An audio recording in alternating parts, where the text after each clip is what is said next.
Okay, ladies and gentlemen, welcome to first week of playoffs. We are battling West, and West has an incredibly strong team. He went 8-2 in the regular season, so that should be kind of indicative of how strong it actually is. He has threats such as Tapu Lele and Blacephalon, which we have a difficult time dealing with.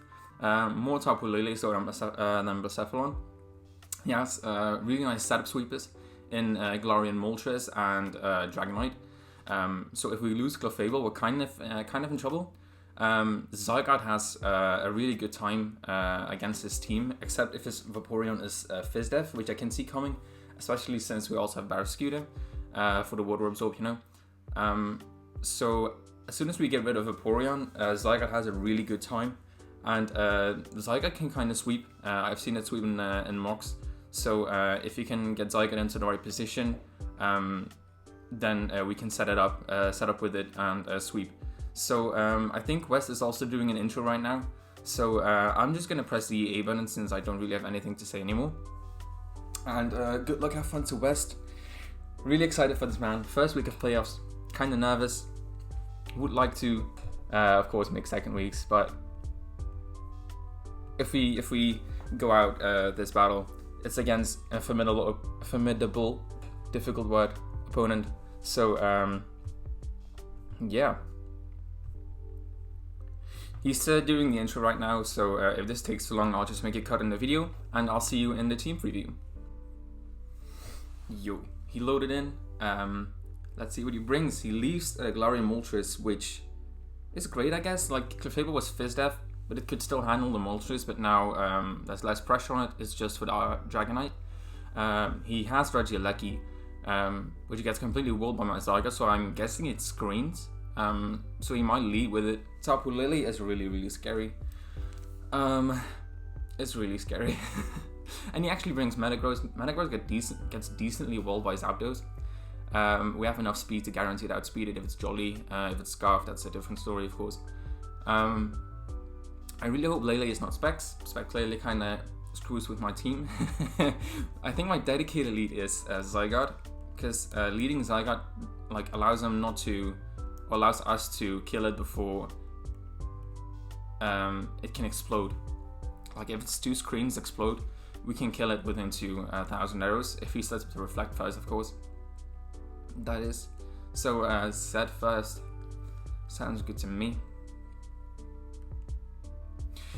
Oh, he locked in already. Let's go. It's quite early here, by the way, so there's no hair gel. It's just raw out of bed look. Good luck, have fun to West.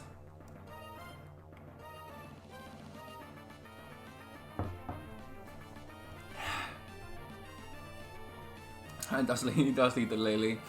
That's the worst case scenario.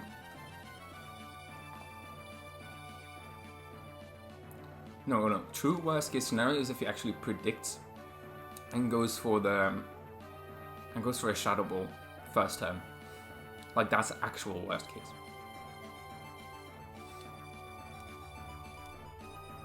So we switch into Aegislash. Aegislash is nice to break the Vaporeon if it's Fizdef. But it's not really an essential member. And if he just goes for Psychic or Moonblast, we switch into it really well.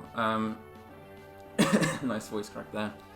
But if he predicts and goes for the Shadow Ball first turn, good on you. But I can't stay in with Zygarde, because Moonblast will flip in it. Side Shock, okay, we should take this. We can see if it's Specs, I guess. Looks like Specs. Oh no, it's in Psychic Terrain. That's kind of not Specs. Or Lan, please. Please, Lan. Please don't do this. He didn't bring the Galarian Moltres, so Shadow Ball's super duper free. And if he's not Specs, I don't know, it's like, I have time to calculate now. Lele, choice Specs, level 50 against Aegislash Shield. Psyshock should have done 31 to 37%. Which is how much? Well, let's say 35 is 24. He does go into the Vaporeon. Let's see how much this does. 35 is 51 HP. That's a two-shot. We have enough speed to outspeed 4-speed Vaporeon. I mean, even if he wants to throw up a Wish, or just straight out Scald, we live a Scald. I don't know if you live a Shadow Ball. If you bring Shadow Ball on Vaporeon, good on you. Because I don't think he has room for it. Like, he's Wish Protect, Scald. Oh shit. I'll be back with you in a minute. Okay, we should be back. We're doing an on-showdown because Lana's just being a fucking nuisance. Yeah, let's just do this. We Shadow Ball. We had a quite good first few turns. He protects to get extra lefties, I guess. Is he lefties? Did we see lefties? We did see lefties. But we Shadow Ball again.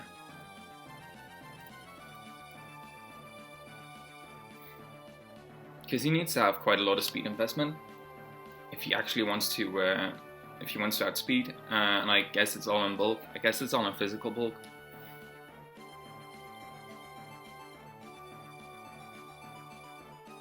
I can see him go Dragonite, try to eat this with the multi-skill. Because everything else dies. Like, either he goes Dragonite, or I'm taking a KO, I think. Unless he outspeeds and kills me with like Shadow Ball, or does a ton with Scald, since I'm in the Blade form.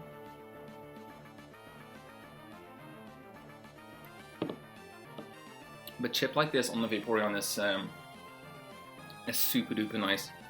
Even if he decides to save it. Because this thing, it's so hard to break this thing, man. It really is. He lets it go. So, 80/KO's Vaporeon. Blacephalon comes out, and we go into this thing. I fought against, what's it called? What's the move called? You know, the Psychic Terrain-based move?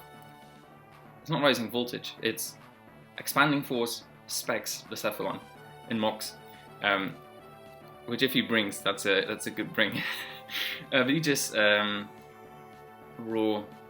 Flamethrowers. We go for a knockoff because he doesn't want to stay in.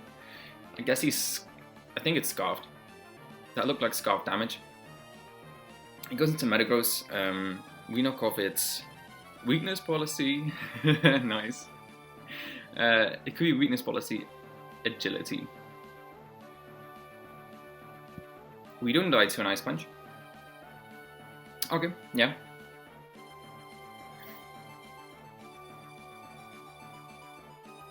Don't freeze. Heat Wave. Okay, doesn't KO. I'm content letting those go to get rid of the Metagross. We go into this and we Shadow Sneak. He could go into Lily if he wants. We get rid of the Metagross, that's great. Zapdos was quite, like, kinda only there for the Metagross. He switches into Lele. I guess he Shadow Balls. He does really Shadow Ball now. We go into you, because we don't eat that. We don't eat that at all. If he goes for a Psychic type move, that's annoying, because Tentacles are switching. Wait, is this really what I wanted to do? Because Tentacles are switching for the Blacephalon. Like, but I can't stay in. He actually goes Blacephalon. What if I had Shadow Ball, bro? You would have lost your Blacephalon right there for nothing. I get to knock off again. He is Expanding Force! Yes! Bro, great. He was Focus Sash. He's Focus Sash Expanding Force.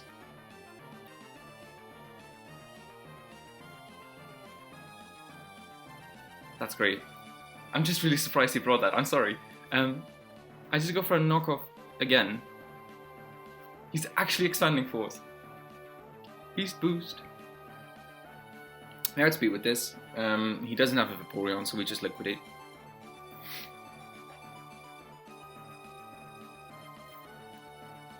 Then I think the Lily is Scarfed.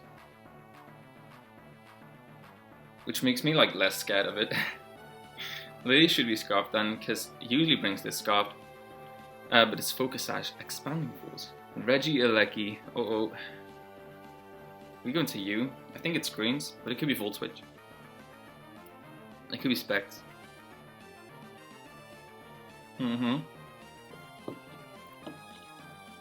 That That's a sub.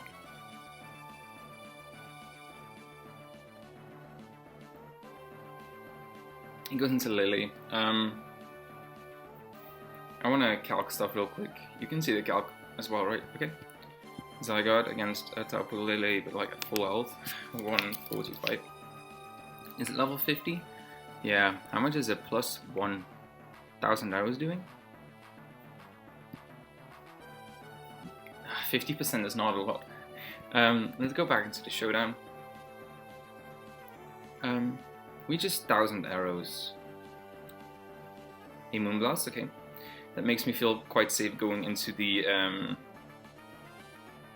Aegislash.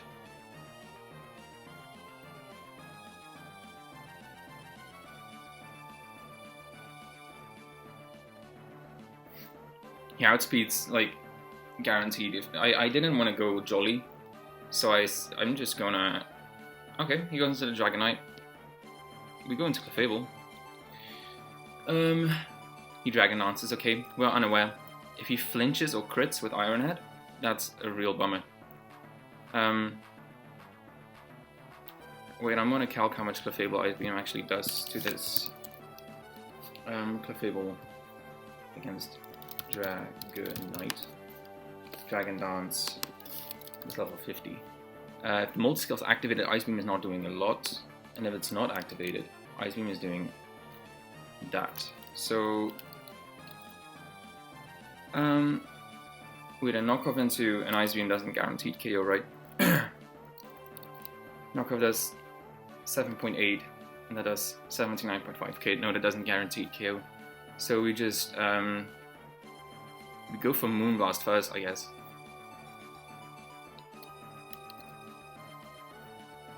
Yeah, we go for Moonblast first, then we go for Ice Beam. Oh, that's the team, I'm sorry. We're going for Moonblast first. He does have Iron Head, please don't flinch. Okay. And now we go for Ice Beam. Please don't flinch. We get rid of the Dragonite. Okay, Clefable has served its purpose. If he brings in the Regieleki, he brings in the Lele. I'm content to sack Clefable as to not take any more damage on the Aegislash. He does go for the Shadow Ball. See, that's why I didn't wanna do that. I can go into this thing and click Poison Jab. It does go Regieleki. Oh. Like, this thing is not scarfed, right? This thing is not scarfed.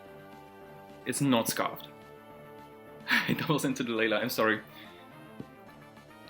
That looks like a read. But in case he is scarfed, let's go into Zygarde. He goes for T-Ball, okay, and we can finish it off with 1,000 arrows.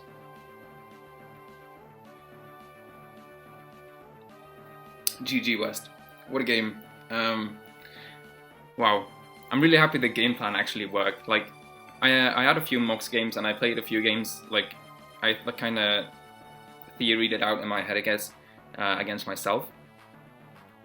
But the game plan worked perfectly. We used Aegislash as a Lele switch in, kind of guessing that he wouldn't go for a Shadow Ball in the first turn. We took out the Vaporeon immediately, so it was Fizz Death. If it was Spidef, that would have been a nuisance. He actually brought Specs, I guess it's Specs Regieleki, instead of Screens. So that was kind of a surprise. But that gets completely walled by the Zygarde. But of course, if the Zygarde's out of the picture, Regieleki just goes off. So I can understand why you brought that. But yeah, Aegislash put in a lot of work. Really happy with that. So yeah, that was week 1 of playoffs, and we actually make it to week 2. I don't know against who, but we'll see. If you enjoyed the video, please don't forget to like and subscribe. Please go check out West. He makes amazing Pokemon content. He's an amazing draft battler. He went 8-2 in the regular season. He's an insane player, and he makes really enjoyable Pokemon content in general. He streams over on his Twitch channel. I'm gonna try to plug it here on the screen. Please go check that out. His links will be in the description. So with that said, I hope you enjoyed the video. If you did, please don't forget to like and subscribe, and I'll see you in the next one. Peace.